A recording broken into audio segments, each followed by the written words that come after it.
Welcome to 21st Sports recap and reaction for the Denver Broncos at the Indianapolis Colts in their Week 9 matchup played November 8th, 2015.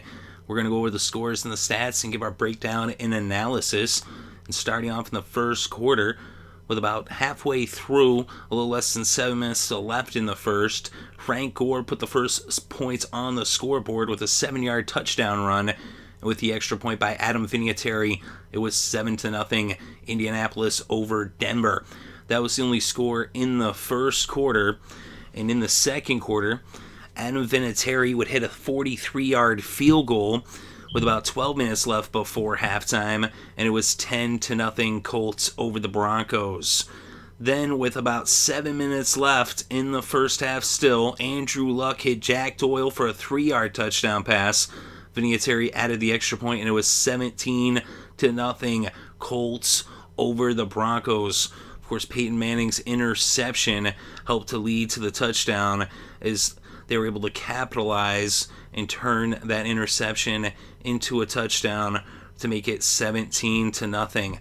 But then on the final play of the first half, it was a punt by the Colts. You figure you're going to punt and you're safe, but no. Amar Bolden runs it back 83 yards for the touchdown. The first score of the game for the Broncos comes on special teams. Brandon McManus adds the extra point, and it's now a 10-point game with the score 17-7 as the Broncos cut the lead of the Colts heading into halftime.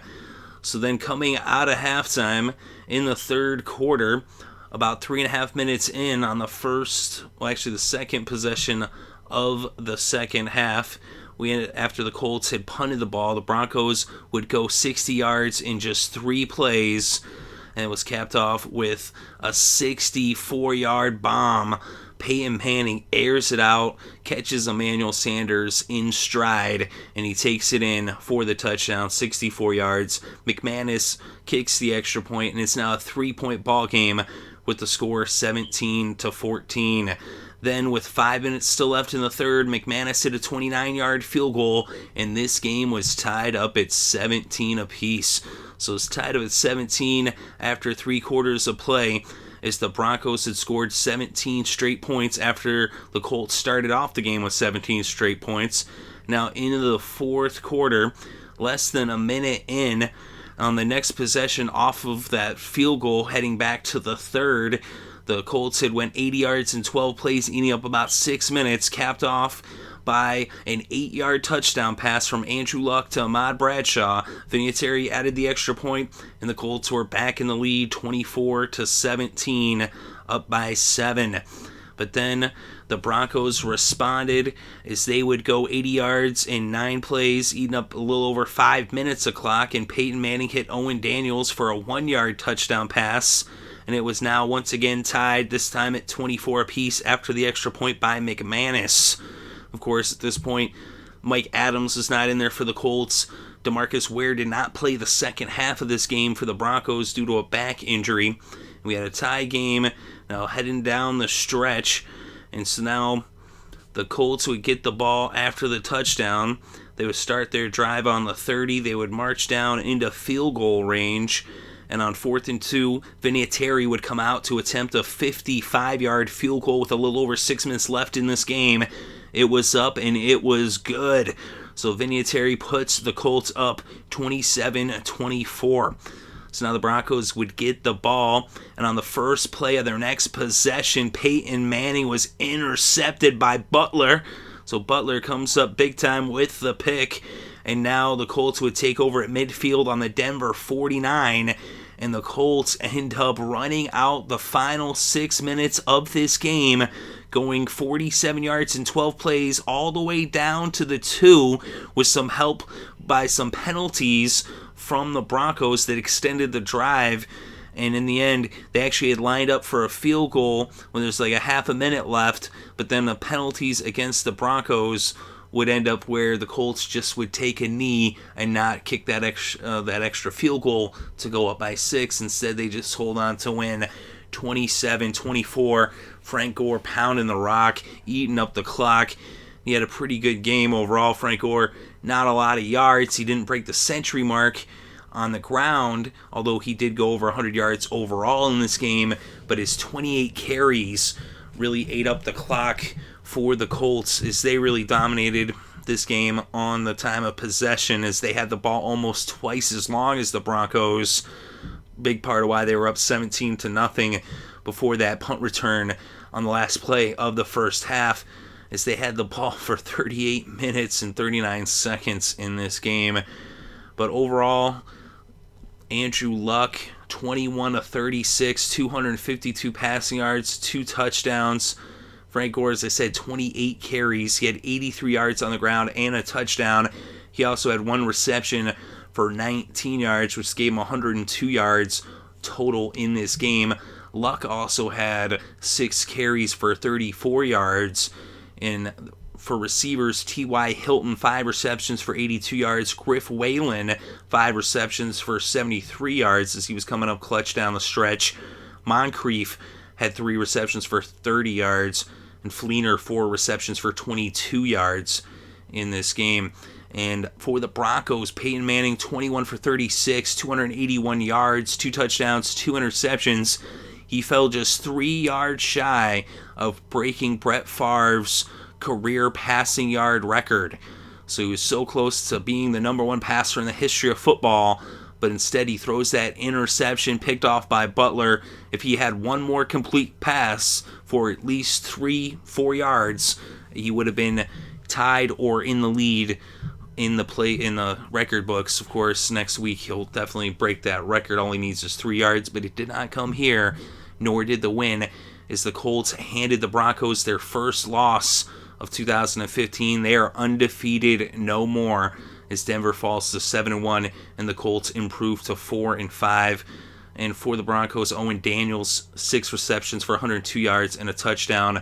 Emmanuel Sanders, 6 receptions for 90 yards and a touchdown. Demaryius Thomas, 5 receptions for 50 yards in this game. And C.J. Anderson, 7 carries for 34 yards. Look at the kickers. McManus, 1 for 1 on the field goals, 3 for 3 on the extra points. Vinatieri was perfect as well, 2 for 2 on the field goals, 3 for 3 on the extra points. We look at the defense for the Colts. Langford had a sack, and Butler and Adams each had interceptions, although Adams did get injured in the game. Hopefully he's all right. And DeMarcus Ware had a sack in the first half for the Broncos, but he did not play at all in the second half. We look at the first downs for each of these teams. The Colts had 27. The Broncos had 16. And on third downs, the Colts were 12 of 20. 60% on third downs, and the Broncos 6 of 12, 50% converted on third downs. Total net yards 365 for the Colts, 309 for the Broncos. On the ground, the Colts dominated a Denver team that had been running the ball really well, but here in this game, the Colts 120 net rushing yards on the ground, just 35 yards netted for the Broncos on the ground, as the Colts nearly quadrupled their output. And then through the air, 274 netted for Denver. Peyton was sacked once for a loss of 7 yards. 245 netted for Indianapolis. Andrew Luck was sacked once for 7 yards as well. And we look at the penalties, 8 against the Broncos for 56 yards. But really on that final drive where the Colts managed to eat up the rest of the game clock, even though they only had half the field to work with, those penalties really cost the Broncos down the stretch, and 4 penalties against the Colts for 30 yards in this game. Neither team fumbled the ball. And we look at the red zone. The Colts were 3 for 4, 75% in the red zone. The Broncos just 1 for 2, 50%. And as I said earlier, the time of possession was really what did it for the Colts. 38 minutes, 39 seconds, first 21 minutes, 21 seconds for Denver, is they just kept pounding the rock. Frank Gore having a really big game. Like I said, he didn't break the century mark on the ground, although he did on total yards, but his 28 carries as he just kept pounding the rock, just eating up the clock.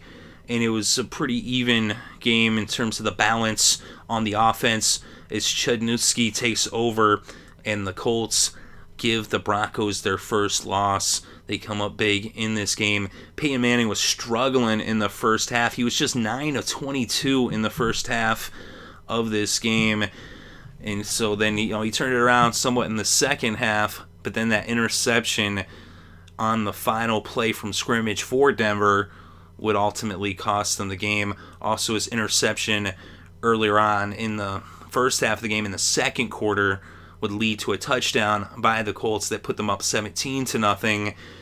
Whereas the Broncos, they had that special team touchdown, but they weren't really able to, they didn't force any turnovers, no interceptions, no fumbles for the Colts. They protected the ball really well. They had a balanced attack, and their defense really played a very good game.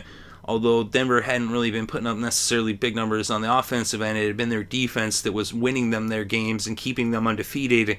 But that ended today in Indianapolis, as the Colts actually are 3-1 in the last 4 games against Peyton and the Broncos.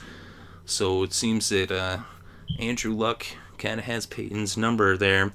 But let me know what you think in the comments section below. Definitely interested to read your thoughts and opinions about this game between two teams that was going to be a good game, although a lot of people weren't giving the Colts much of a chance, especially after they fired their offensive coordinator.